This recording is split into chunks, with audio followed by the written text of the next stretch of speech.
Fact Check. Night 3 of GOP Convention. By Lori Robertson. Fact Check. Morgue, Cleveland.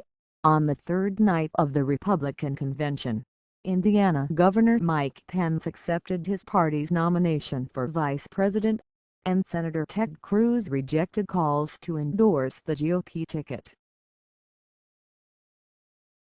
But Pence and Cruz had one thing in common: they and other speakers distorted the facts.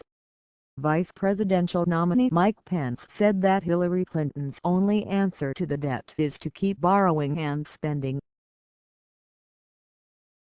But the nonpartisan Committee for a Responsible Federal Budget found that Trump's tax and spending plan would cause a massive increase in the debt, while Clinton's plan would result in a relatively small increase.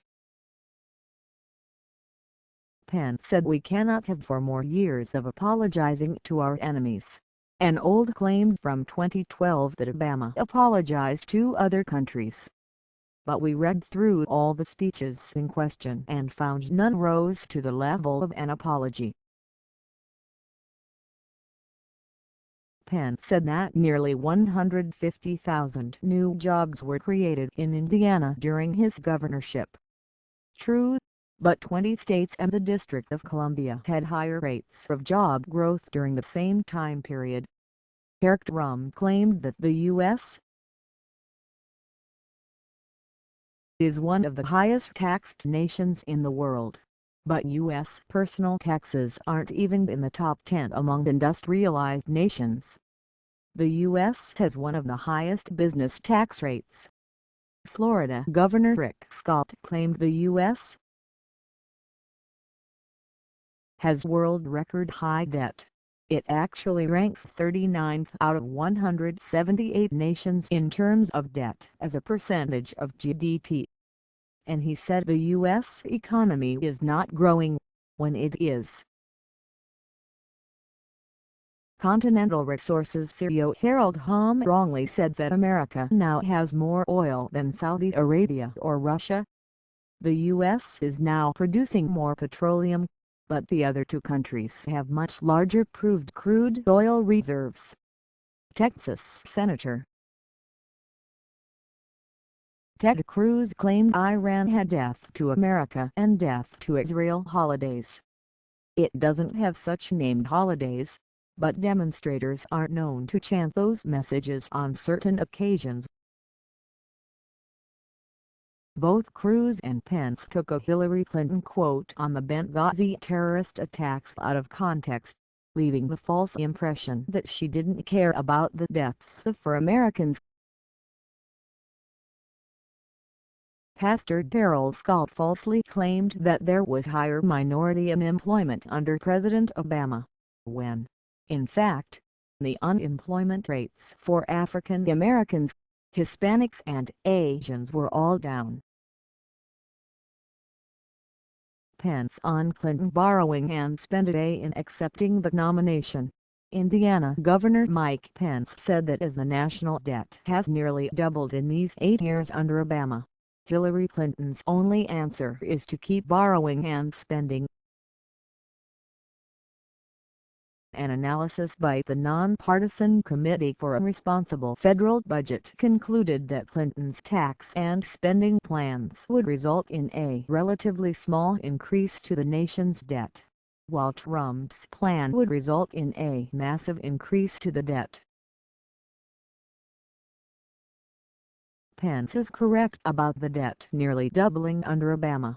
In fact, the debt held by the public has more than doubled, and Clinton has proposed $1.45 trillion in new spending, mostly on infrastructure, paid leave and education proposals, according to a June 27 report by the Committee for a Responsible Federal Budget called Promises and Price Tags.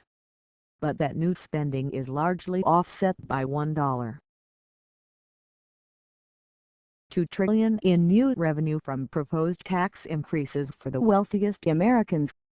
So, the report concludes, Clinton would increase the debt by $250 million by 2026.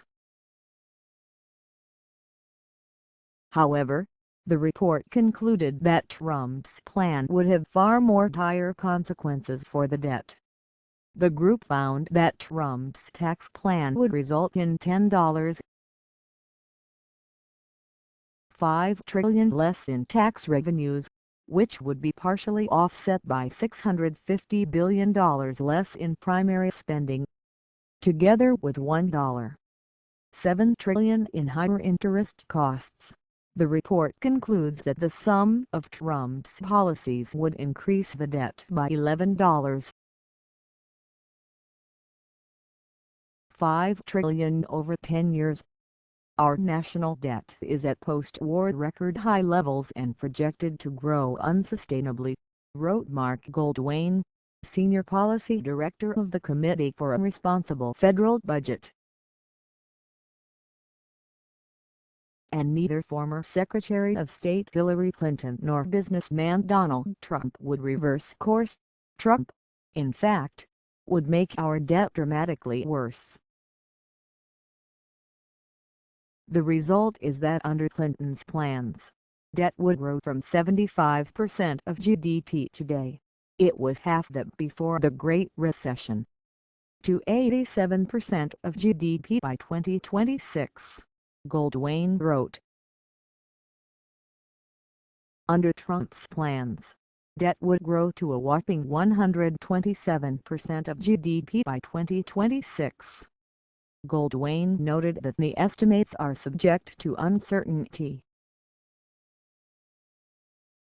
But, he said, there does not seem to be a plausible path for either candidate to put the debt on a sustainable path without modifying or adding to their plans. And, he said, neither can get there simply by growing the economy. No apology. Pence revived an old chestnut from the 2012 presidential campaign, saying that we cannot have 4 more years of apologizing to our enemies. The claim harkens back to Mitt Romney's frequent jab that Obama began his presidency on an apology tour in foreign countries. But as we wrote then, and again when Trump made a similar claim in June, we read through all of the speeches in question and concluded that we didn't see that any of them rise to the level of an actual apology. In a speech in Cairo, in June 2009, for example, Obama spoke about tensions between the U.S. and the Muslim world, and placed blame on both sides. And then he called for a new beginning. That's not the same as apologizing to our enemies. Our fact-checking colleagues at PolitiFact and the Washington Post fact-checker reached the same conclusion. Obama never apologized. Pence's economic boast. Pence boasted that Indiana has the highest credit rating in the nation, and that businesses large and small have created nearly 150,000 new jobs on his watch. He's right, but both statements could use some context. Indiana added 147,800 jobs from January 2013, when he became governor, to make. But as we wrote before, the state's private job growth rate during that time was 5.9%. There were 20 states and the District of Columbia that experienced faster job growth, including 9 that had percentage increases in the double digits. Florida 12.7% increase and Utah 12.4% were the top 2 states with the fastest growing rates. As for the state's bond rating, Indiana has held a AAA rating with all 3 ratings agencies since 2010, nearly 3 years before Pence took office, as the governor's office said in a press release last month.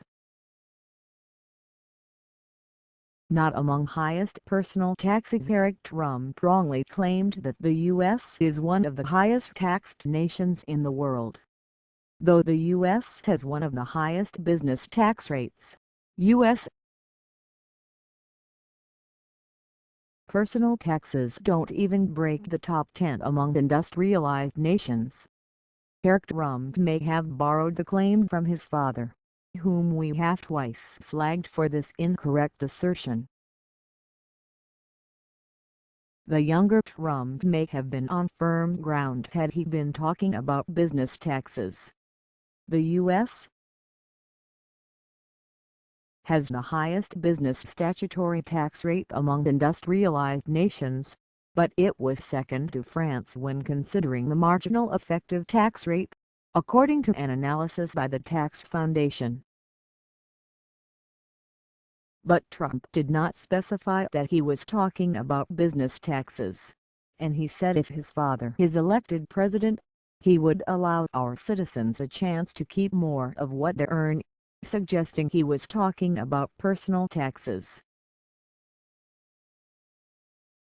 On that count, he is wrong.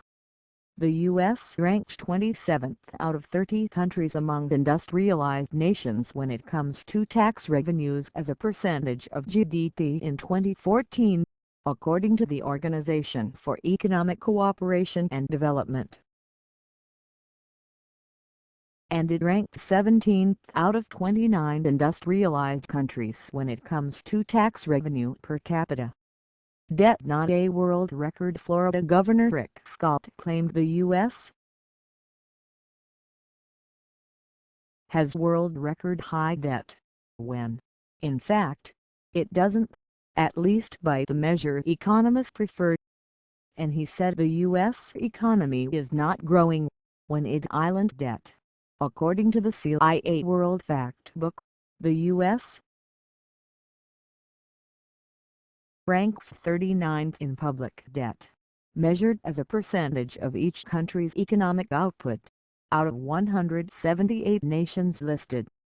The CIA estimated that U.S. debt stood at 73.6% of its gross domestic product in 2015, while the most indebted country was Japan, with public debt equal to 227.9% of its GDP.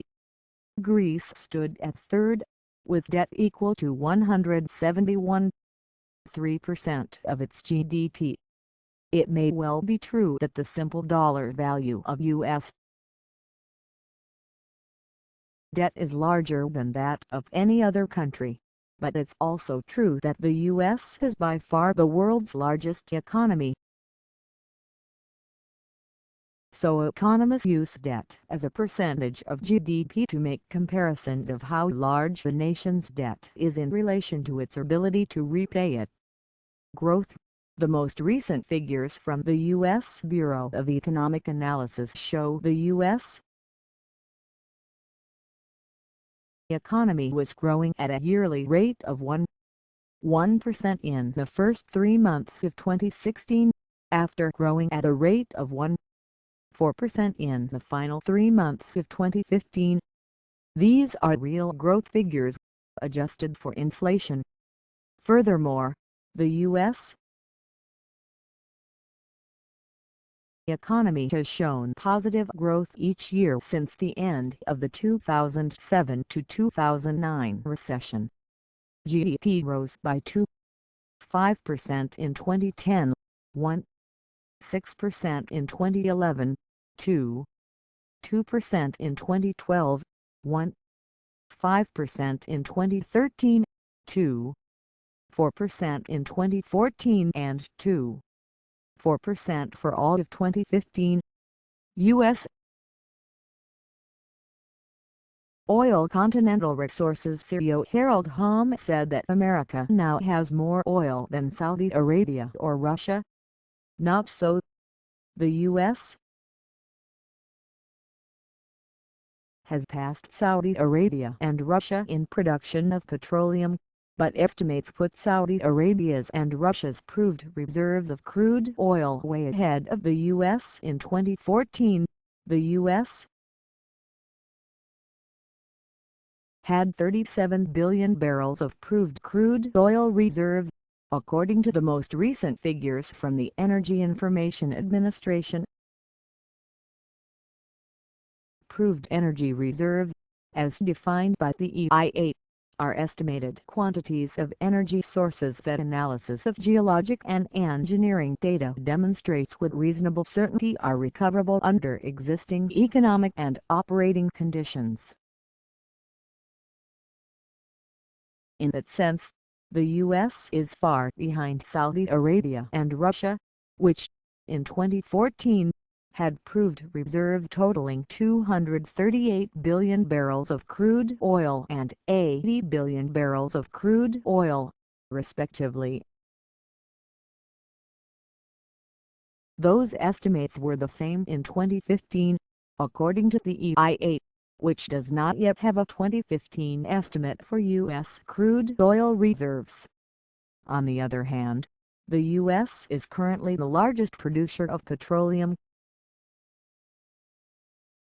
But that's different from having more oil than Saudi Arabia and Russia, as Hamm said.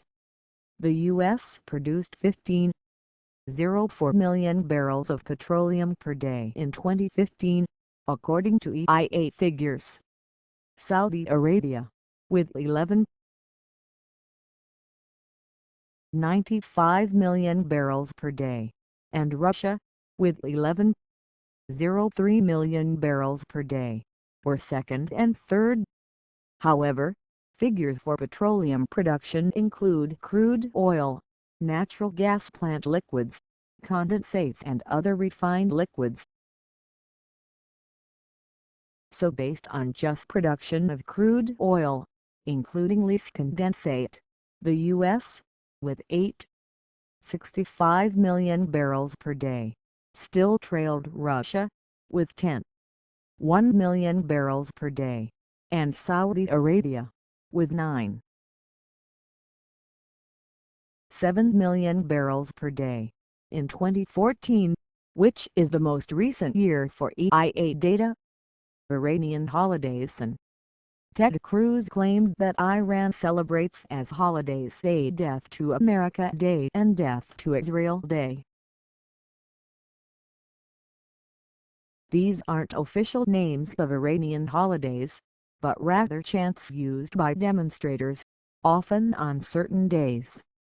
Our fact-checking colleagues at PolitiFact.com looked into part of that claim and found there wasn't an official Death to America Day.